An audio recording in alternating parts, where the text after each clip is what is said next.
Well, the Bela Bela Communal Property Association is regarded as one of the most successful land claims since the dawn of democracy in South Africa. About 6,000 hectares of land was returned to that community 10 years ago at a cost of 74 million rand. ENCA's Leranzu Temba is tracking that story for us. She joins us now live. Leranzu, you don't often hear of successful stories involving land claims, but this particular story is success on a grand scale. Well, the connection is not that great in this part of town, but I am coming to you from one of the enterprises, Michelle, where the Bela Bela CPA is rightfully owning it and really running home with it. If there was a poster child for land restitution, it definitely is this one. Not only are they award-winning, Michelle, but they run multiple enterprises, and one of them is, of course, this egg-laying farm just right behind me, Michelle. As you can see, that is one of the layer houses, and it's a total of 8 of them. And we're told that about 3 million eggs are produced a week from this farm. And not only that, they are also boasting thousands of birds that are obviously responsible for this. So yes, it is a feel-good all-round story where a CPA is actually benefiting from this, and not only have the people that the claimants rather just stopped being claimants, but they're also stakeholders in this farming community. Just so that we can get more information, Michelle, about this award-winning initiative, we do have the claimants who are now also stakeholders with us. As you can see right here, Michelle, these are some of the claimants and stakeholders. And I do emphasize the word stakeholders because, as we know, that it is now a business that is obviously bubbling. And we have with us Mr. Magoo Ella. Tell us more about, not only did the take about 20 years, I understand, for you to get to this farm, but it also took a lot of community initiatives. How did we get here? How is it that you're doing it so right? Thank you so much. What is happening here is that there is unity.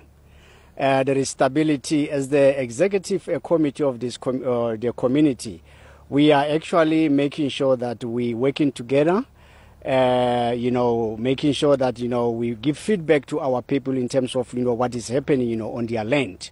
So we're having actually a number of enterprises here, which is actually making sure that we sustain and then the whole thing.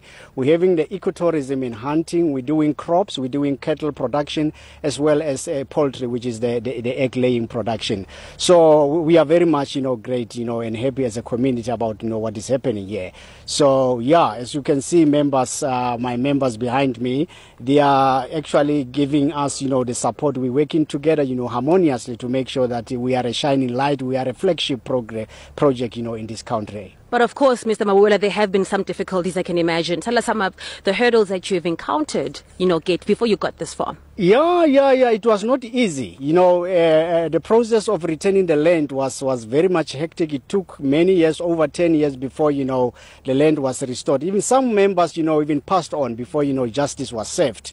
And then the other challenge with the community is that the expectations of the people sometimes are not, realistic. So people, expect, that once you own these farms, you will be printing money, which is not the case because farming is not easy. So you need to sustain it. So, the input costs, everything, making everybody happy is impossible. But we are trying our best. That is why we are saying this is the best land restitution and development model in South Africa. And I think your fellow stakeholders would agree with that. 100%. Positive. Well, let's look at, Michelle, maybe just take a look at the food program that this CPA has always also managed to really initiate. And this obviously benefits community members in Bela Bela. Mama, please tell us about the food project that you embarking on. Who is benefiting from it and what exactly are they getting? Ke dumedisa babugi ke le Jerita Mabula. Rona re le komiti ya CPA re fana ka dijo mo setšhabeng sa rena. Re ba fa bupi 12.5 ya mabele a re a lema mo tshimong ya rona ko polaseng ya Alivale. Re ba fa le digurunti 10 kg mixed vegetable. Re ba fa le nama 4 kg kgwedi ka kgwedi. Ibile hape le ka Christmas re khona ro ke tse dijo tsego re ba letse di Christmas hamper e khosang 20 kg. Thank you so much, Mama. Well, for those who did not quite get that, she was basically telling us about the food program that is obviously benefiting quite a number of families around this area, which includes maize meal, some meat, and obviously some farming goods such as vegetables and so forth, really to sustain the many families and, of course, eradicate poverty in this part of town. So the Bela Bela CPA is not only just making amends in terms of, producing and making sure that the farms that have been rightfully given to them are actually working order, but also in reaching the community so that they can eradicate poverty in this part of town. Over to you. Well, thanks very much for that. Our reporter Ranzu Temba, certainly that Bela Bela CPA, a poster child for land expropriation.